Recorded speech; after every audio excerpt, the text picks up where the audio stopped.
Hello, I'm Dr. Struby. I'm a chiropractic physician in Pinellas Park, Florida. Wanted to go over concussions briefly today.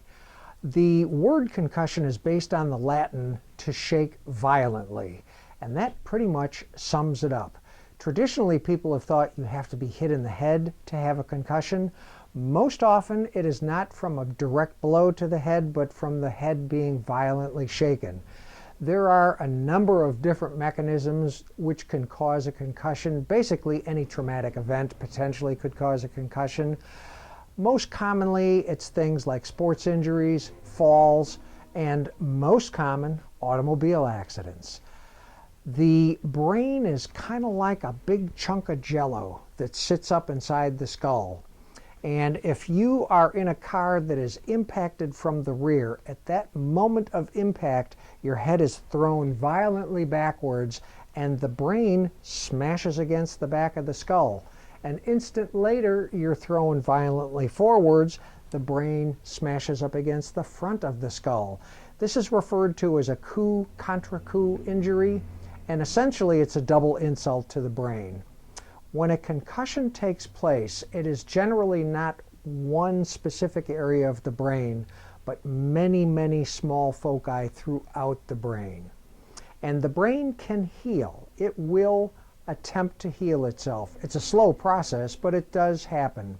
And there are different types of treatments that can be done to speed up the healing process. Initially, right after an injury, nutritional things can be quite helpful. You need to be getting enough protein. It's generally considered 1 gram per kilogram of weight. Things like vitamin D, DHA, creatine, anti-inflammatories, all those can be helpful, especially in the early stages of a concussion.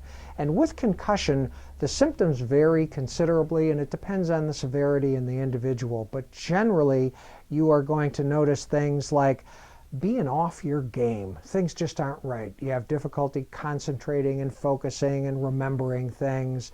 That's very common. Oftentimes there's an emotional component where you're quicker to anger or you're sad and you don't know why. These things are related to concussions. Headaches are a big item too that go along with that.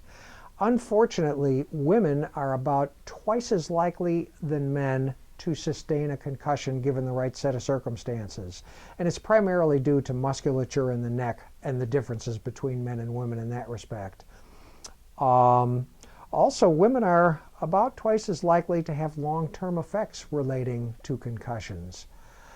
Along with the nutritional support that can be helpful with concussions, there are therapies that can be done. And the therapies are usually things that stress the brain. And by that I mean make the brain work. The brain is, in some respects, like a muscle. You know, if you weight lift, the muscle gets stronger. You do brain exercises, the brain gets stronger.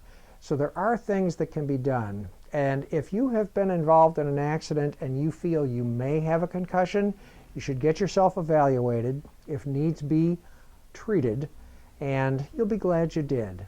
So with that said, I want you to drive carefully. I want you to drive courteously. I want you to have a good day. Thanks for your time. Bye now.